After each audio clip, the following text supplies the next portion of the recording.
میں ایک بہت اچھی بات ہے، اور یہ مجھے لگتا ہے کہ ہم سب، یہ ایسی بات ہے کہ ہم سب بہت خوش ہوتے ہیں جب ہم سنتے ہیں ہمارے جو کھلاڑی ہیں بہت اچھے ہیں، جیسے کہ جاوید میاں ہوں، جہانگیر خان ہوں، سمیع اللہ ہوں، حسن صدار ہوں، مدثر ہوں، وسیم اکرم ہو، اتنی لمبی لسٹ ہے.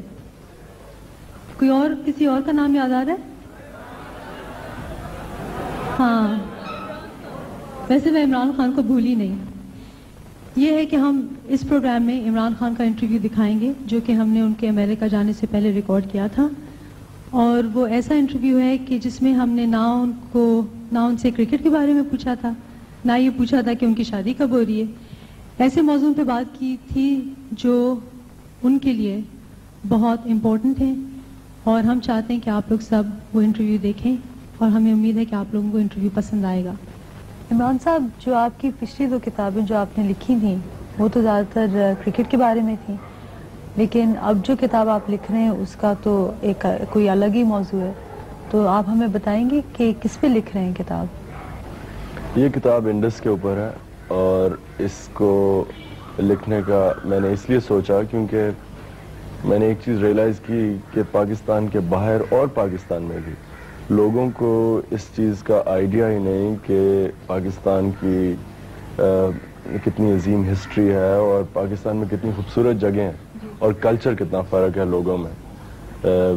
کراچی سے لے کے سکردو تک لوگوں کی عادتوں اور ہسٹری اور سب چیز میں اتنا ویری کرتی ہے یہ. تو میں نے سوچا تھا کہ یہ اس طرح کی کتاب بہت انٹرسٹنگ رہے گی اور پاکستان کو پاکستان سے باہر پروموٹ بھی کرے گی. اچھا، اس سے پہلے کہ ہم کچھ اور باتیں کریں، میں چاہ رہی ہوں کہ آپ کو ہم مبارکباد پیش کریں اپنی طرف سے بھی اور ہمارے ناظرین کی طرف سے بھی، کیونکہ آپ پہلے پاکستانی ہیں جن کو یونیسیف نے اسپیشل ایمبیسڈر اپوائنٹ کیا ہے، اور سب سے بڑی بات یہ ہے کہ آپ پہلے ایشین ہیں جن کو ڈیولپنگ نیشن سے یہ اعزاز ملا ہے. تو آپ یہ ہمیں بتائیے کہ یونیسیف کا ظاہر ہے ہم سب نے نام سنا ہے، لیکن آپ خاص طور پہ کیا کام کریں گے یونیسیف کے ساتھ؟ یونیسیف کا جس طرح آپ کو پتا ہے کہ جو کام ہے وہ بچوں سے ریلیٹ کرتا ہے، ان کے ہیلتھ اور بچوں کے کیئر کے لیے.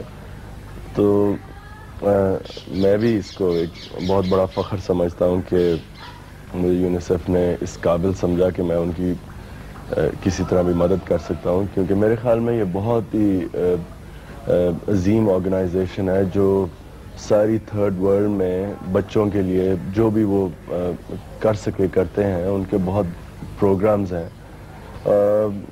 میری فنکشن جہاں تک میں سمجھتا ہوں وہ یہ ہے کہ یونیسیف کے کئی پروگرامز ہیں، مثلا چائلڈ امیونائزیشن، اس میں وہ مجھے یوز کریں گے پبلسائز کرنے کے لیے.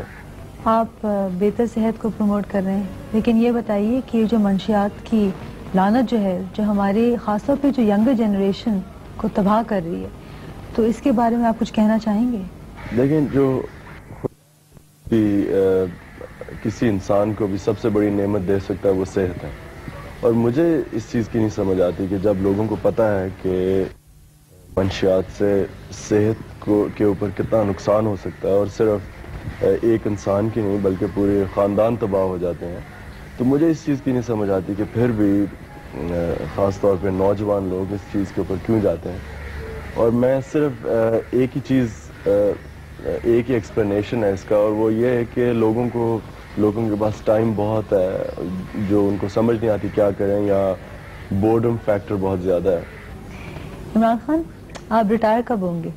اگر میرے خیال میں کہ میں وہ سٹینڈرڈ مینٹین کر سکتا ہوں جو میں نے اپنے لیے رکھی ہوئی ہیں تو تب میں کھیل لوں گا، اور اگر میرا خیال کہ میں نہیں رکھ سکتا تو میں پھر ریٹائر تو نہیں ہوں گا لیکن اویلیبل نہیں ہوں گا. عمران صاحب، آپ ہمارے پروگرام میں آئے، آپ کا بہت شکریہ.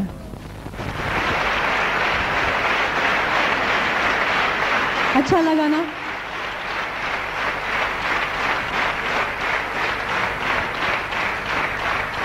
آپ لوگوں سے ایک بات پوچھنی ہے، اگر کوئی آئے اور یہ کہے کہ مجھے آپ کو نقصان پہنچانا ہے تو کیا آپ خاموش تماشائی بن کے بیٹھے رہیں گے؟ اور اگر آپ کو یہ کوئی کہے کہ جو آپ کے عزیز ہیں، دوست یا گھر والے، وہ ان کا قتل کرنا چاہتے ہیں، ان کی جان لینا چاہتے ہیں، تو آپ چپ کر بیٹھے رہیں گے؟ لیکن اس کے باوجود کچھ ایسے لوگ ہیں جو غلط باتیں سن کر منشیات لیتے ہیں، ڈرگز لیتے ہیں اور اپنے آپ ہی کو بہت نقصان پہنچاتے ہیں. اور اس سے بھی بدتر کچھ ایسے بے ضمیر لوگ ہیں جو چند سکوں کی خاطر اس زہر کو بیچتے ہیں اور ہماری زندگیاں برباد کرنے کی کوشش کرتے ہیں. تو